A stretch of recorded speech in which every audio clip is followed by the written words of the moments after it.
Savior Jesus Christ, let us include in our prayer the following intentions.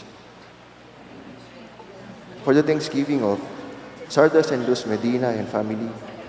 Ryan Santos and family, Soto and Pineda family, Jaime and Adena David and family, Bong, Alice and Andre Galang, Malig family, Chris and Julie Benitez and family, Orling and Ana Benitez and family, Romana Reyes and family, Jasper John Rosimo, Tony and Helen Gozun and family, Florente Rick and Nora Pascual and family, Roy and Josie Espiritu and family, Amor and Violi Espiritu and family, Weng and Romy Bernardo and family, Faye, Renz, and Francie David, Dr. Africano Aquino and family, Lorna O'Neill, Ryan, David and family, Ramoneda and Cabalia family,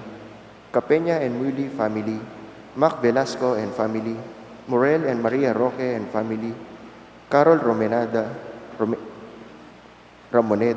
Resurrection family, Escoto Salangsang and family, Elmer and Yoli Rubio,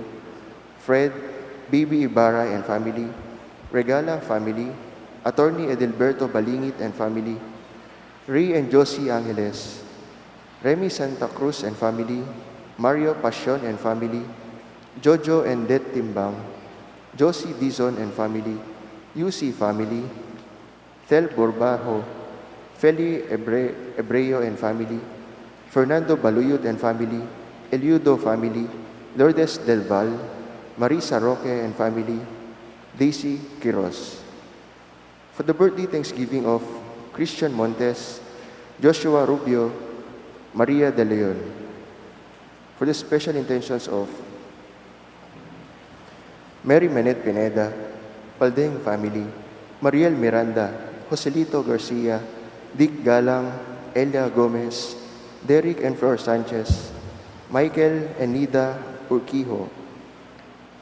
Teresa Tapia, Dexter Ocbian, Leticia Pineda, Paz Miranda and family, Romel Riza and Pauline Del Rosario, Maria Graciela Socorro Ronquillo and family, Elmer and Yoli Rubio, Julie Fel Villanueva, Ann Paulete and family, Ann Paulete Malang.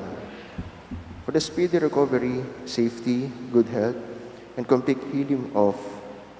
Father Raul de los Santos, Remigio Pangan, Cynthia Layag, Carmelita Espinoza, Mario Pasion, Sister